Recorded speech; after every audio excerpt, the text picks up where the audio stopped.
apa, ya enggak? Nah, Pak Sani saya tantang begitu. Nah, alhamdulillah Pak Sani ini bisa, Pak Sani.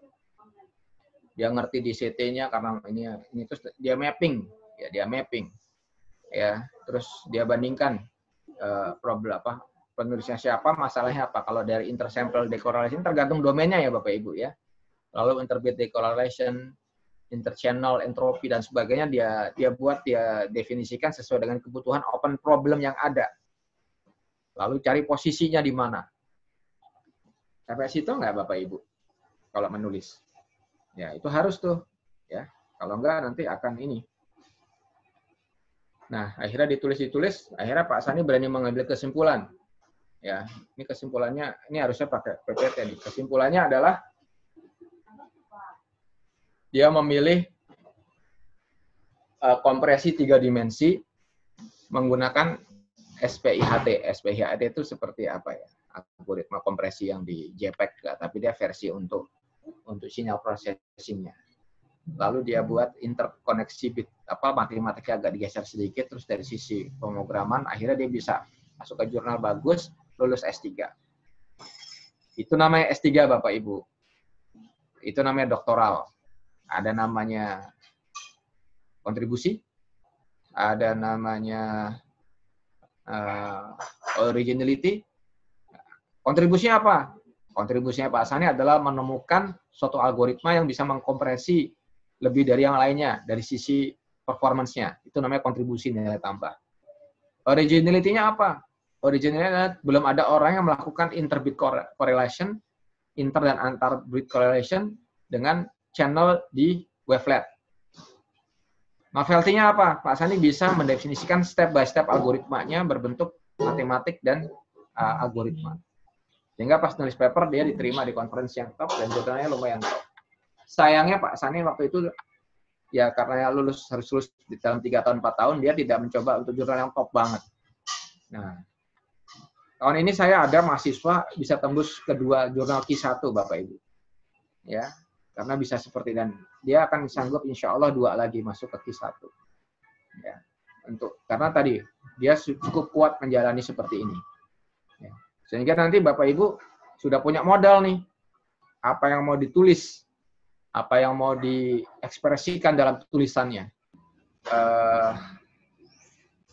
Ya, ini ya menyimak dulu, siap. Jadi artinya memang ini boleh dijawab nih bapak-bapak dan ibu-ibu di chat atau mbak-mbak. Apakah mas-mas sama mbak-mbak dan bapak ibu melakukan penelitian dengan cara seperti ini? Coba ada yang bantu menjawab nggak? Ada yang seperti ini nggak sebelumnya? Ya, baik lagi introspeksi. Wah ini malah Pak Auz ini ya. Ya, ada yang bilang belum. Ya, nah, ya kalaupun belum juga banyak sih cara ini, tapi salah satu cara yang mudah. Ya, ada yang bilang sudah dibuat matriks, tapi matriksnya sampai sedalam ini nggak? Nah itu ya. Jadi matriksnya sampai sedalam ini, terus saya bilang matriksnya sedalam ini, lalu referensinya ya yang terbaru Bapak Ibu. Jadi matriksnya jangan referensi yang mungkin juga bukan Q1 dan sebagainya.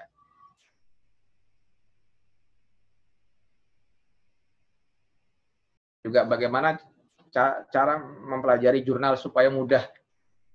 Nah, ini. Jadi gini, oh ya ini bagus nih pertanyaan nih, saya jawab ini. Bapak Ibu, ya. Bapak Ibu ini harus punya namanya tim riset yang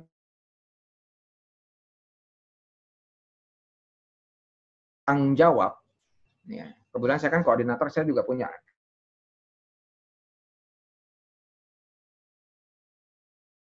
Adalah supervisor yang mengerti posisi penelitian Bapak Ibu. Ya. Ini penting kalau kita sebagai supervisor. Lalu tidak semua keilmuan itu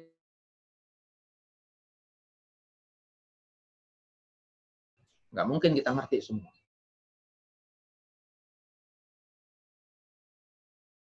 menjembatani mahasiswa yang tadi keilmuannya mungkin belum untuk bisa sampai ke level tertentu. Caranya bagaimana? Nah, ini deh. Wah, saya kok membaca jurnal tapi agak susah. Atau bagaimana caranya supaya jurnal itu cepat mudah dipahami. Bapak Ibu harus back to basic, mengupas detail. Nah, kalau di tempat saya dulu ya sebelum ada COVID ini saya bilang kalau kita mau belajar deep learning, coba kita belajar dari statistiknya diulang. Ada 1 minggu kita ngulang statistik semua, kita bedah buku dan sebagainya, ya sehingga basic itu sudah ada seperti apa namanya PCA itu apa, matriks manipulasi itu apa, terus kalkulus apa persamaan diferensial order 2 itu seperti apa, diferensial parsial itu seperti apa, ya, kalau statistik itu seperti apa. Terus kalau di fisika itu seperti apa itu wavelet dan sebagainya. Itu harus tahu, kalau nggak nanti Bapak Ibu baca sesuatu nggak ngerti-ngerti di jurnal. Nah, itu kira-kira yang. Lalu ada pertanyaan ini, buku apa saja yang layak jadi rujukan. Jadi begini Bapak Ibu, saya lupa tadi ngomong. Bapak Ibu itu setelah memilih bidang, contoh ya, saya setelah memilih bidang robotik, kan saya kan ini guru besar di kecerdasan buatan sama robotik. Saya ngomong yang robotik dulu. Waktu saya memilih bidang robotik, saya langsung cari orang-orang top yang H-indeksnya di atas 50 yang bidangnya robotik, Bapak Ibu. Ya, ataupun computer vision lah contohnya. Yang computer vision ini siapa jagoannya yang H-indeksnya? Kan juga konferensinya kan jurnal PAMI, jurnal apa ACCV, dan tahu-tahu jurnalnya dilihat siapa author yang top-top di sana. Dilihat bukunya apa saja yang top, pengarangnya dari situ. Itu dasarnya tuh, Pak. Ya. Dan kita bayangkan ya kita akan bersaing dengan mereka, makanya kita harus bisa ke level tertentu biar kita bisa bersaing dengan cepat, kita mempelajari kedalaman dari mereka. Mohon maaf, nah ini bukan berkata sombong, jangan membaca buku terjemahan, tambah pusing nanti. Ya, makanya Bapak Ibu harus mengerti bahasa Inggris dan sebagainya. Buku-bukunya langsung jadi dari referensi utamanya. Kalau terjemahan kadang-kadang tambah bingung dan banyak distorsinya, Bapak Ibu. Contoh, ya, ini computer vision saya nggak terlalu dalam ya. Kira-kira silahkan nanti Bapak Ibu. Ya, saya mungkin yang agak robotik ya. Waktu saya bilang cari probabilistik robotik, saya cari tuh. Ada seorang yang H-indeksnya 100, namanya siapa Mas Grafika, pengarang probabilistik robotik itu? Saya lupa. Nah, itu pengarang itu H-indeksnya 100, dia bikin homepage, dan ada tuh bukunya tuh dipakai di Carnegie Mellon, di Stanford, dan sebagainya. Sehingga itu jadi buku acuan saya. Dan itu yang dikupas di lab, Pak, Bapak Ibu.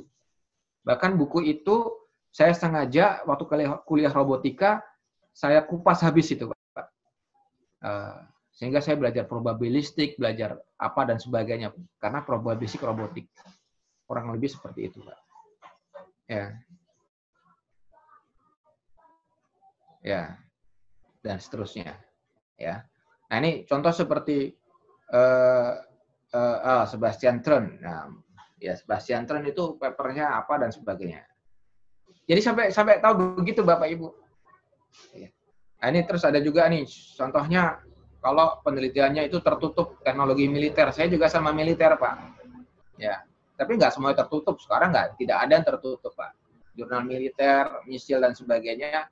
Nah, mungkin kalau tertutup ada yang terbuka. Nah, yang tertutup itu Pak Andrea Wahyudi ini bisa kerjasama sama militernya. Sehingga datanya sebagian boleh dibuka dan valid datanya. Sama saya juga ada beberapa dengan kegiatan militer, riset misil dan roket. Kebetulan saya juga dulu sama Lapan ya, membuat trajektori. Nah itu sampai begitu Pak. Waktu saya sama Lapan itu, saya belajar trajektori dan akhirnya saya beli buku lagi itu. Tanya sama Mas Grafika sama Mas Robi. Seluruh buku mengenai roket, kendali dan sebagainya saya langsung beli Bapak Ibu. 10 buku tuh, belum kebaca sih. Sampai seperti itu Pak, itu investasi, baca buku, ngerti. Kalau nggak gitu kayak kita mati, kita sebagai researcher. Cuma tahu luarnya saja dan sebagainya, itu berbahaya. Kurang seperti itu ya Bapak Ibu ya. Yang di Q&A apa aja pertanyaannya nih? coba saya lihat satu-satu yang Prof. Wisnu bagaimana road penelitian ekstra kontribusi di setiap pencapaian. Ya, jadi gitu Bapak Ibu. Buku-bukunya ya. Nah, ini bukan dari penyedia jurnal resmi. Maksud saya gini Bapak Ibu. Kan Bapak Ibu bisa kolaborasi dengan orang yang bisa memberikan, contohnya kalau zaman dulu saya masih mahasiswa, saya punya kolega saya yang lagi sekolah di luar negeri. Zaman dulu kan susah tuh download jurnal-jurnal top. Saya kadang-kadang minta sama dia, nggak apa-apa, tapi namanya kolaborator. Saya nggak tahu loh kalau jurnalnya ini Skyhub ataupun, oh ya